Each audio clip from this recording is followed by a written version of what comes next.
کیسے ایک نیک متقی دیندار لڑکی نے اپنے شوہر کو سبق سکھایا۔ یہ واقعہ ایک ایسی لڑکی کی ہے جو بہت ہی نیک، پرہیزگار، نمازی تھی، اور وہ کہتے ہیں نا، شادی سے پہلے ہر لڑکیوں کا سپنا ہوتا ہے کہ جب میری شادی ہوگی تو میں ایسے رہوں گی، ایسے رہوں گی، اپنے شوہر کے ساتھ خوش رہوں گی، مطلب خواب ہر لڑکیوں کے ہوتے ہیں، ویسے اس کے بھی خواب تھے۔ مگر اس کی شادی ہوئی، وہ تھوڑے غریب گھر کی تھی، مگر اس کے اندر بہت سادگی تھی، وہ نیک تھی، پرہیزگار تھی، متقی تھی۔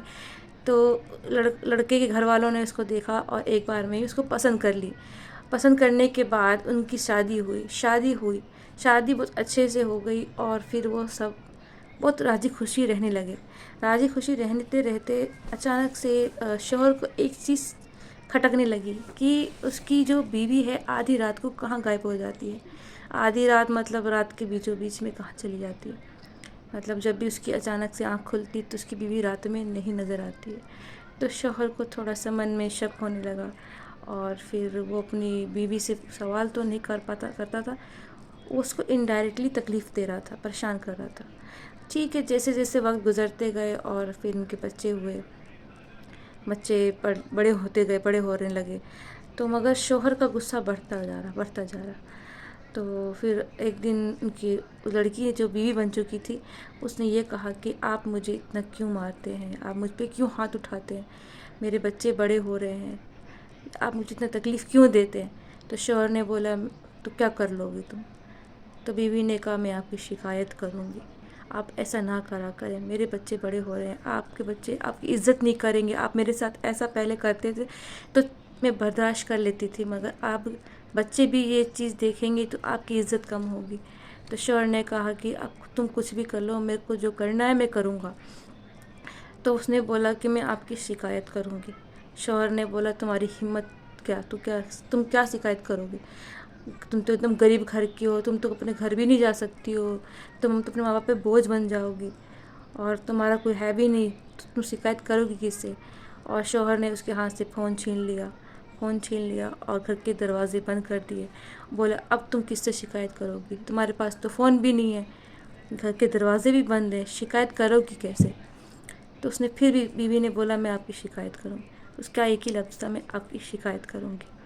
پھر شوہر تھوڑا سا تعجب میں پڑ گیا کہ شکایت کرے گی تو کیسے کرے گی، کس کو کرے گی، سارے راستے تو میں نے بند کر دیا ہے۔ تو وہ بیٹھ گیا ایک جگہ، سن ہو کے بیٹھ گیا کہ کیا کرنے والی ہے۔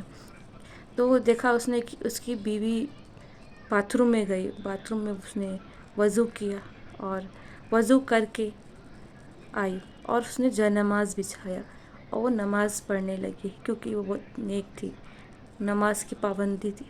تو اس کے شوہر اس کو دیکھ رہا، بیٹے کر کیا رہی ہے، کہ اس نے نماز پڑھا، سجدے کیے، اور لمبے لمبے سجدے کیے، اور پھر لاسٹ میں ہاتھ اٹھا کے دعا کرنے لگی۔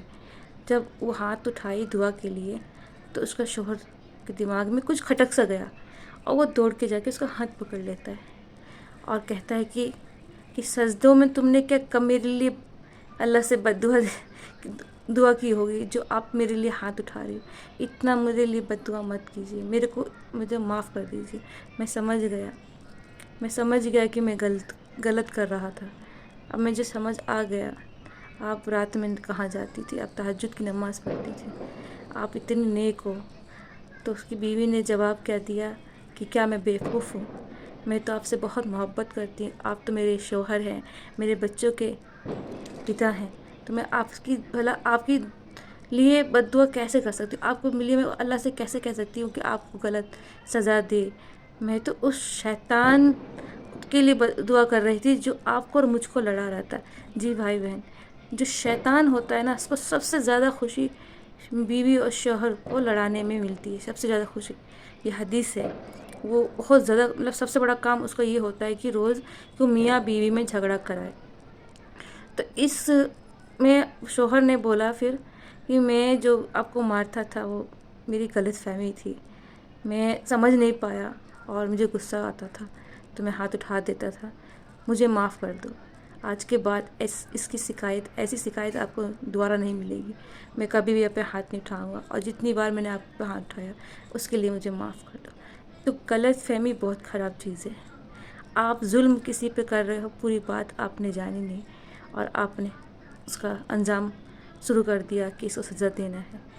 تو آپ ڈائریکٹلی آپ کے اندر دل میں کچھ ایسا کچھ ہے تو آپ جا کے اس سے باتیں کرو، پوچھو. ایسے کسی کو ظلم کرنا صحیح نہیں ہے.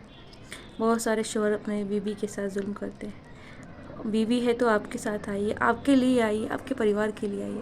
اگر اس کے پاس ٹائم تھوڑا کم پڑ رہا ہے یا زندگی کی کمی آ رہی ہے کسی چیز میں، تو کوئی کارن ہو سکتا ہے نا، کوئی وجہ ہو سکتا ہے. شاید وہ اندر سے فٹ نہیں ہے، صحت اچھی نہیں ہے، یا وہ بہت تھک جاتی ہے آپ کے گھر کے کام کرتے کرتے. جو بھی وہ کر رہی ہے وہ آپ ہی کا تو کر رہی ہے نا، کسی اور کا تو کر نہیں رہی ہے. تو کبھی بھی نہ اپنی بیوی کو نظر انداز مت کیجیے، کیونکہ اس کی دنیا آپ اور آپ کے بچے ہیں. وہ آپ ہی کے لیے جیتی ہے، آپ ہی کے لیے مرتی ہے. وہ صرف آپ ہی کے بارے میں سوچتی ہے. اگر آپ اس کو تکلیف پہنچائیں گے تو آپ کہاں جائیں گے؟ آپ کدھر جائیں گے؟ اوپر والے کو، اللہ تعالیٰ کو کیا منہ دکھائیں گے؟ یہ سوچنے کی چیزیں ہیں. عورت کوئی مارنے پیٹنے کی چیز نہیں، اسے محبت کیا جاتا ہے. آپ اس کو محبت سے جو کہو گے نا وہ کرے گی. اگر اس کو دل کو دکھاؤ گے تو پھر آپ کو کچھ نہیں ملنے والا. بنا گناہ کے آپ کو کچھ نہیں ملنے والا ہے. تو کوشش کریں اپنے غصے پہ کنٹرول کرنے کے لیے.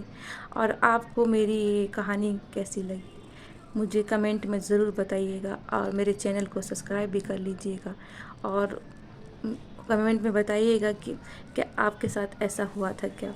اور شیئر بھی کریے گا، ہائپ بھی کیجیے گا، تاکہ آپ کی بہن کو اور ہمت ملے اور اچھی سے اچھی میں ایسی قصے لے کے آؤں. بہت اچھی قصہ تھا یہ. شیئر بھی کیجیے، دعا میں یاد بھی رکھیے. اللہ حافظ.